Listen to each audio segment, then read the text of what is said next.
Gagawa tayo ng no-bake fruit tart.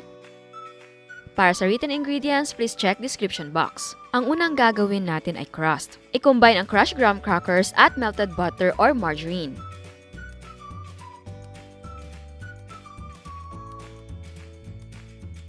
Tapos maglagay tayo ng graham mixture sa ating mga molde at i-press natin ito to pack it tightly. And yes, pwedeng gamitin ang mga kamay para ma-shape mo na maganda ang crust. Since wala akong molde para sa tart, ang gamit ko ay maliit na molde ng mamon na may cupcake liners.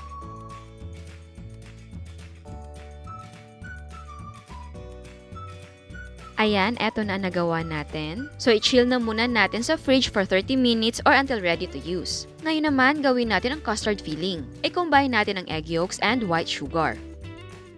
I-mix natin until maging light ang kulay. And then, add the cornstarch and mix well.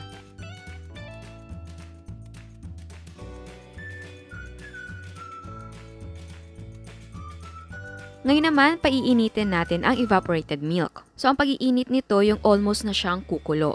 So, ayan, mainit na. Turn the heat off. Now, gradually add the warm milk into the egg yolk mixture. And mix well after each addition. So, again, pa konti-konti lang ang pag-add ng ating mainit na gatas para hindi ito mag-curdle. Kapag na-mix na lahat, ibuhos natin ulit sa ating kaldero. Lutuin natin over medium heat until maging thick ang ating mixture. At dapat continuous lang ang paghahalo. Ayan, thick na ang ating mixture. Ilagay na natin ang vanilla extract and yellow food color. Ang yellow food color ay optional lang. Gusto ko lang kasi na matingkad ang kulay ng ating custard. So, just mix well and turn the heat off. I-transfer natin sa bowl ang custard at takpan natin ng cling wrap at palamigin natin ito. Dapat nakalapat ang cling wrap sa ating custard para hindi magkaroon ng skin yung ibabaw ng ating custard. Kapag malamig na ang custard, nagsiset na yan. Para maging creamy siya again, i-mix natin siya ng mabilis. Pwedeng gumamit ng wire whisk or electric mixer para mas mabilis at madali. Lagyan na natin ng custard filling ang ating mga cups para madali mas maganda na ilagay sa pastry bag ang ating palaman. And oo nga pala, bago ka maglagay ng palaman, tanggalin na muna ang crust sa ating mga molde. Ako kasi sa sobrang excited ko, nakalimutan ko nang tanggalin. Kaya mamaya ko lang tatanggalin kapag medyo firm na ang ating custard filling. Para sa prutas na gagamitin natin, gagamit tayo ng fruit cocktail. Ilagay lang natin sa ibabaw ng ating custard. Kayo nang bahala sa pag-decorate. And yes, pwedeng gumamit ng fresh na prutas. Yung syrup ng ating fruit cocktail, huwag yung itapon dahil gagawin natin glaze para mamaya.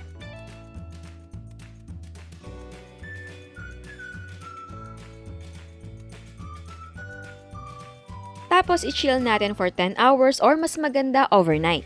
Ngayon naman, gagawa tayo ng glaze. Ito naman ay optional lang pero mas maganda kung meron para hindi dry ang ating fruits.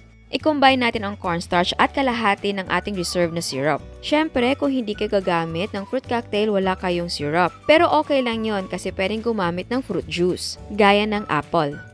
Mix well and set aside. In a pan, i-combine naman natin ang remaining na reserved syrup and white sugar. Haluin na mabuti at pakuluan natin. Kapag kumukulo na, reduce the heat at ilagay ang dissolved na cornstarch. Stir constantly at lutuin ito until maging thick ang ating mixture. Kapag thick na, add the light corn syrup and cook for another 1 minute. After 1 minute, turn the heat off and cool completely. So, ito yung sinasabi ko, ngayon ko pa siya tatanggalin. So, ang gagawin ko lang, ilulusan ko ang mga edges ng ating tart. Toothpick lang ang gamit ko dito para kasya. At dahan-dahan nating baliktarin.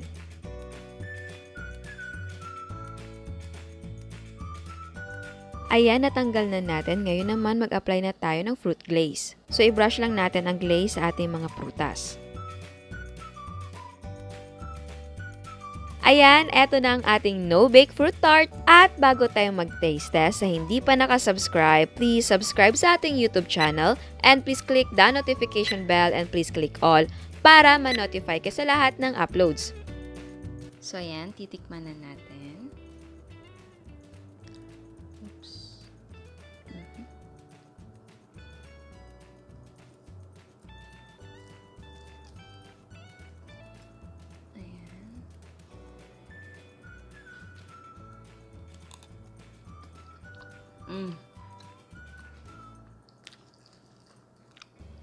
Sarap.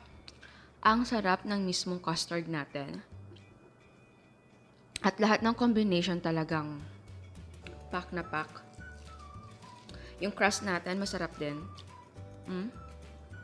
Yum. Talagang yum. And syempre, with the fruits, mas may texture, may, ayun nga, dagdag na flavor.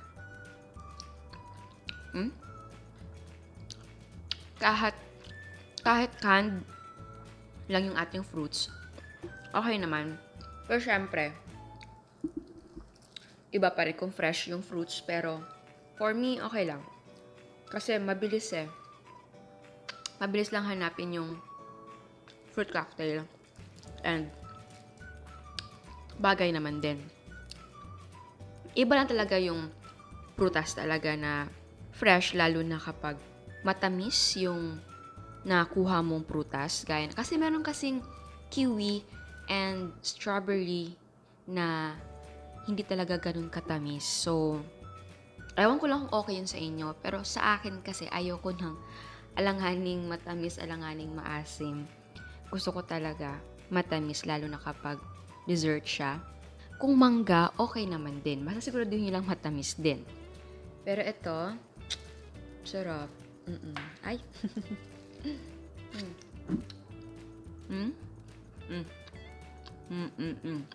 Alam mo yung tamis niya, tamang-tama lang yung ganun. Basta, simple pero nakakatakam lalo. Sarap. Ano ito ba yung kalahati niya?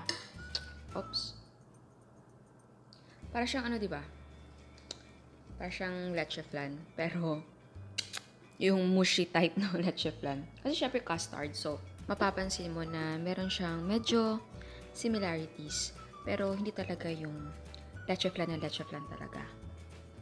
Pero masarap. Sarap. And oo nga pala, kung ayaw nyo ng maliliit, pwede nyo ilagay sa yung malaki talaga na pang tart. And of course, kung gusto nyo malaki, pero wala kayong malaking pang tart, kahit anong cake pan, pwede. Sarap. Oops. Yun lang. Mahirapan ka rin tanggalin yun. So, kung hihiwa kayo, yun lang talaga sa loob ng pan. But it's okay. Pero syempre, kung pambenta, kailangan mo bumili ng mga molde na pang tart. So, ayan. Sana nagustuhan nyo. Ciao! At eto mga prices ng ating mga sangkap. Ang nagawa natin ay 8 pieces. Ang cost per yield ay 20 pesos and 13 cents. Pwede mong ibenta ng 30 pesos ang isang piraso. Again, ang selling price ay magdidepende kung magkano ang presyo ng sangkap sa inyo. At bago ko magpaalam, meron tayo another dose of inspiration. Eto ang Red Velvet Cake de Leche ni Miss Faye.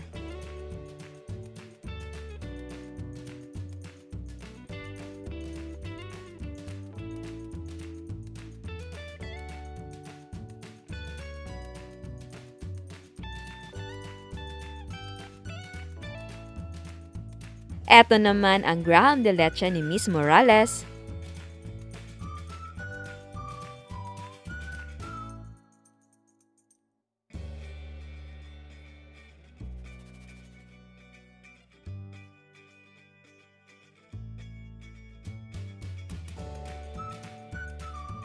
Eto naman ang cake ni Miss Louie.